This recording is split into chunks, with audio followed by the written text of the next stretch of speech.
निश्चित रूप से मैं आपको कहता हूं कि आने वाले चुनाव में बंगाल में हम 200 से ज्यादा सीटों के साथ भारतीय जनता पार्टी की सरकार बनाने जा रहे हैं। 200 सीटों।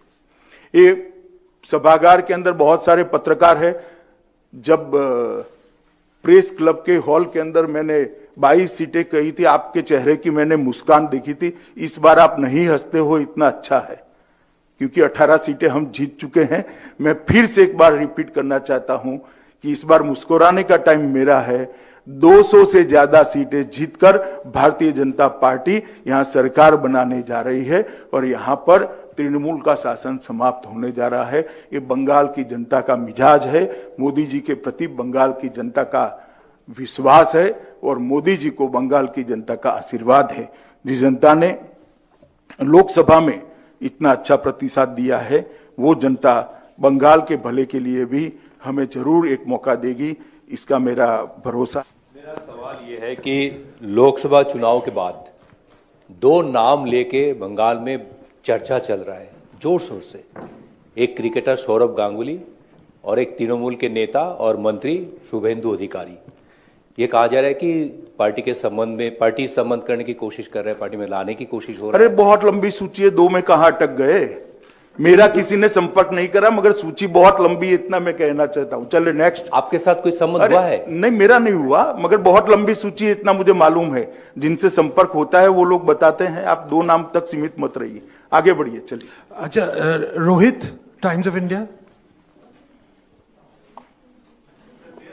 I'm sorry, I'm asking names কেন mask অনেক সময় we can't recognize. Sir, of late there had been some developments in the hills. Bimal Gurung, he has announced his severance of his ties with the BJP. तो पहाड़ में अभी जो situation है उसको आप कैसे देख रहे हैं? और एक सवाल और है सर कि आने वाले चुनाव में how will you ensure that people they get to cast their votes despite violence? देखिए, जहां तक बिमल गुरुंग का सवाल है, हम कल भी मानते थे कि वो गोरखाओं के लिए लड़ रहे हैं।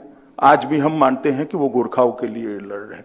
मगर मैं सवाल जरूर तृणमूल कांग्रेस को पूछना चाहता हूं, जिन पर 1100 से ज्यादा मुकदमे जड़ दिए, आज आपके साथ बैठे हैं, अब क्यों अरेस्ट नहीं हो रहा है? वो क्योंकि आपके साथ आ गया। पॉलिटिकल वेंडेटा का इससे बड़ा एग्जाम्पल कोई हो नहीं सकता। और मार्जिन इतना नहीं है कि 1-2 लोगों को प्रताड़ित कर आप ले जाओगे और तख्ता पलट दोगे या चुनाव का परिणाम बदल दोगे। मार्जिन बहुत तगड़ा है, कुछ नहीं होने वाला है, हम जीतने वाले हैं। और जहां तक वोट का सवाल है, भारतीय जनता पार्टी के कार्यकर्ता बिल्कुल सुनिश्चित करेंगे और भारत के चुनाव आयोग की जिम्मेदारी है कि फ्री एंड फेयर इलेक्शन हो। और जब जनता निकलती है तो ना कैडर कुछ कर सकती है, ना गुंडे कुछ कर सकते हैं। और बंगाल की जनता को मेरा अपील भी है, आप डरिएगा मत। भारतीय जनता पार्टी के कार्यकर्ता आपके अधिकार के लिए आपके साथ चट्टान की तरह खड़े। मनोज्ञ, इंडिया टुडे और आज तक, which I don't know which one you represent. Amit ji, मेरे सवाल अध्यक्ष आए थे जेपी नड्डा जी, और उन्होंने कहा था कि हम सीएए को हर हाल में इम्प्लीमेंट करके रखेंगे। केंद्र में इसका कानून बन गया है, कब तक इसे इम्प्लीमेंट करेंगे? क्या बंगाल चुनाव के पहले हो सकता है? नहीं, देखिए, कोरोना की महामारी पर निर्भर है, मगर कानून बन गया है, इम्प्लीमेंट भी जरूर होगा। बंगाल चुनाव के पहले? मैंने कहा ना, कोरोना महामारी पर निर्भर है, परंतु कानून बन गया है और इसको इम्प्लीमेंट भी जरूर करेंगे। और ये हमारा कमिटमेंट है कि जो शरणार्थी आए हैं उनको नागरिकता देना। दूसरा भाग है कि मुख्यमंत्री ममता बनर्जी ने बार बार ये कहा है कि बंगाल में आते ही रेड्स शुरू हो जाती हैं और बिना सरकार को जानकारी दिए गिरफ्तारियां भी हो जाती हैं केंद्रीय एजेंसियों द्वारा।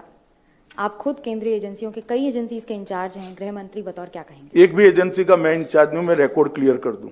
ना सीबीआई मेरे अंडर में आती है, ना ईडी आती है। मगर मैं कल लाला जी के यहाँ कोई रेड पड़ा है, नाम तो मुझे मालूम नहीं है, और ममता जी ने रिएक्शन दिया। ममता जी पहले जरा लाला जी से अपने रिश्ते उजागर कर दे, सार्वजनिक कर दे कि उनको क्यों इतनी चिंता हो रही है। कोयले की रेवेन्यू राज्य सरकार को भी मिलती है, केंद्र सरकार को भी मिलती है। कोयले की रेवेन्यू की चोरी करने वाले व्यक्ति के लिए इतना क्यों चिंता हो रहा है? ये महिलाओं के अपराध के आंकड़े कम करने के लिए इतनी चिंता करी होती तो ज्यादा अच्छा होता। वर्तमान राजू।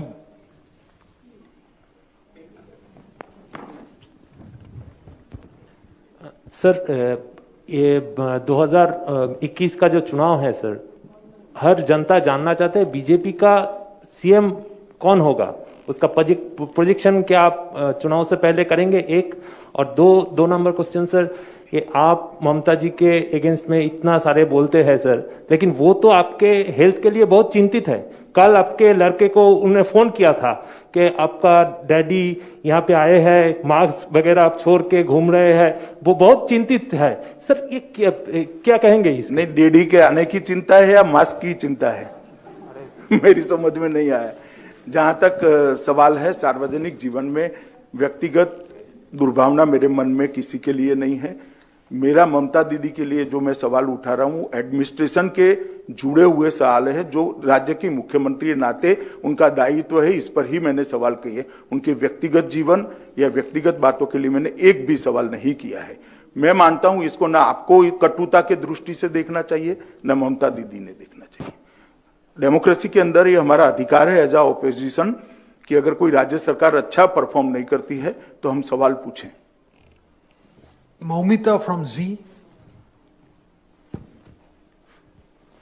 सर अभी आपने बताया कि बंगाल का जो हाल है, जरा हाथ ऊपर करो तो। हाँ, बस बोलिए। बंगाल का जो अभी हाल है कि बंगाल अभी फेमस है फॉर पॉलिटिकल वायलेंस। किसी भी कार्यकर्ता, पॉलिटिकल वर्कर्स, वो उसका खून हो चुका है। 2021 का जो चुनाव है वो कैसा चुनाव होगा? क्या 356 लागू होगा यहाँ पे? नहीं, जहां तक 356 का सवाल है, ये कोई सार्वजनिक प्रेस कॉन्फ्रेंस का विषय नहीं है, संवैधानिक मामला है और वो राज्यपाल महोदय से जो रिपोर्ट मिलती है इसके आधार पर केंद्र सरकार निर्णय करती है। परंतु 356 लागू करने की जरूरत ही नहीं पड़ेगी क्योंकि अप्रैल में तो बदलने वाली है सरकार, किस पर करे? औरूप फ्रॉम नेटवर्क 18।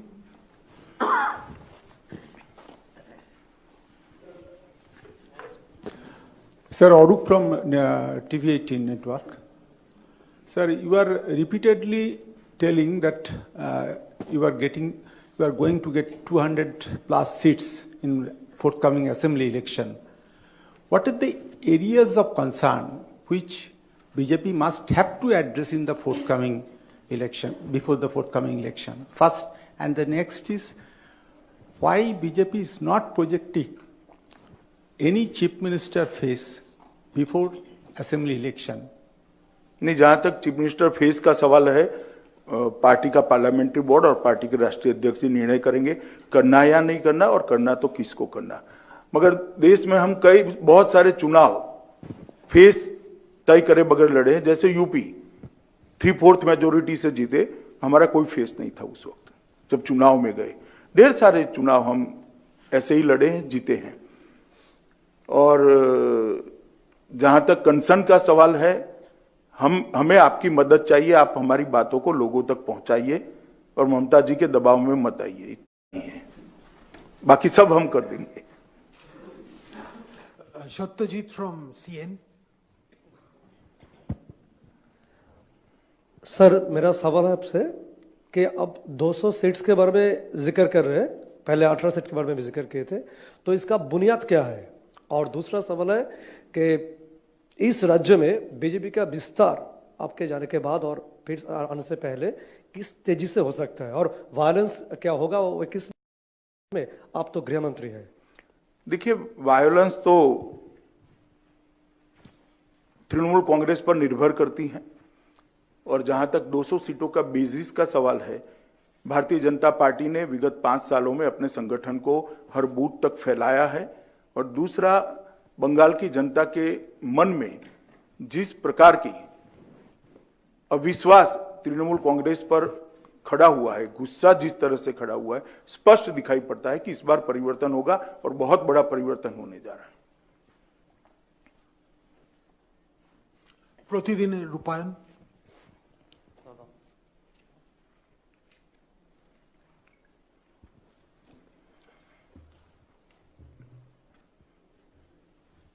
सर,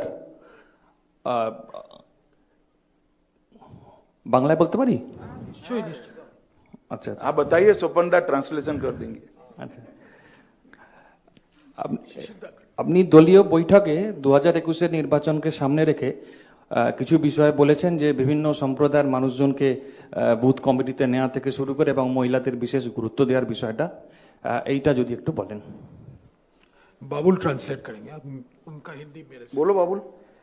महिलाओं के विषय में आपकी क्या सोच है यहाँ के बंगाल में, ये जानना चाहते हैं। नहीं, सबसे पहले तो उनके डेवलपमेंट। भारतीय जनता पार्टी का सोच महिलाओं के सम्मान के प्रति हमेशा समर्पित रहा है। हम चाहते हैं कि बंगाल में भी इनकी शिक्षा की व्यवस्था हो, सुरक्षा की व्यवस्था हो और रोजगारी के समान मौके महिलाओं को उपलब्ध करने चाहिए और विशेषकर सुरक्षा सुनिश्चित कर देनी चाहिए। लेकिन शुरागना। नमस्कार सर। सर आपसे एक सवाल ये है कि पश्चिम बंगाल की बॉर्डर जो है वो पोरस बॉर्डर है।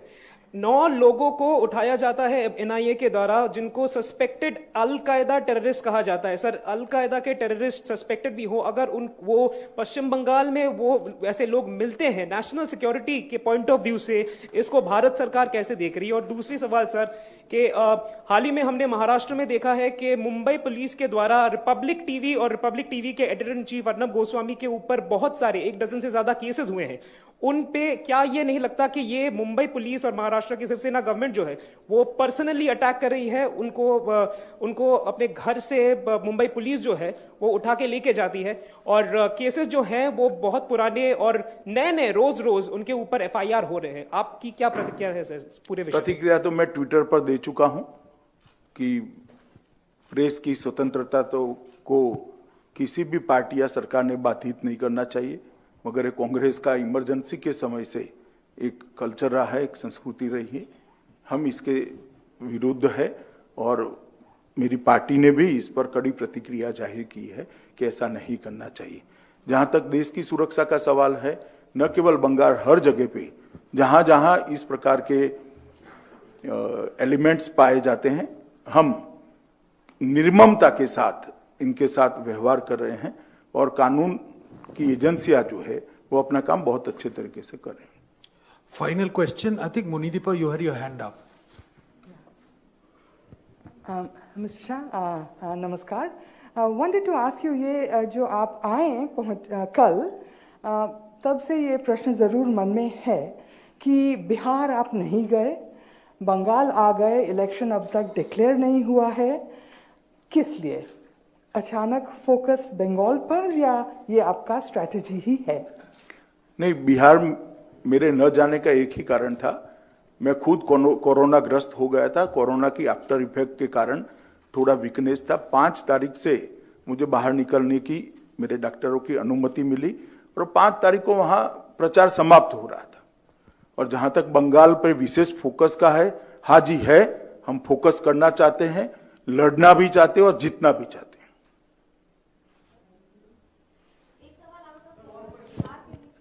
हाँ कर लो मनोज्ञा। 1 सेकंड, मनोज्ञा कर रही है।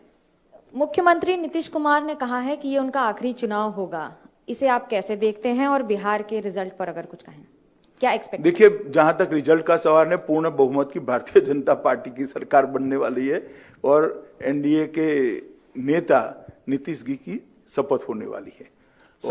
सर एक सवाल, एक सेकंड, नीतीश जी के रिटायरमेंट पर मैं कोई टिप्पणी करना नहीं चाहता। सर एक सवाल, मैं प्रदीप पीटीआई से, यहाँ का जो गवर्नमेंट है, टीएमसी गवर्नमेंट, बार बार एक सवाल कर रही है, आरोप लगा रही है कि यहाँ के जो गवर्नर है, he is acting like a agent of BJP. तो आपको क्या लगता है, आपको इसके बारे में क्या कहना है? आपको क्या लग रहा है कि गवर्नर अपने दायरे के अंदर काम कर रही है या फिर he is crossing his limits? बिल्कुल अपने दायरे में काम कर रहे हैं और गवर्नर के लिए इस तरह की भाषा का प्रयोग चुनी हुई सरकार के नेताओं ने नहीं करना चाहिए। मुझे मालूम नहीं है कि रिपोर्ट मेरे पास सच है या नहीं है, मुझे वेरीफाई करना पड़ेगा। अनेक धन्यवाद सर। और एक सेकंड भैया, आप बाहर ही निकल जाइए ना।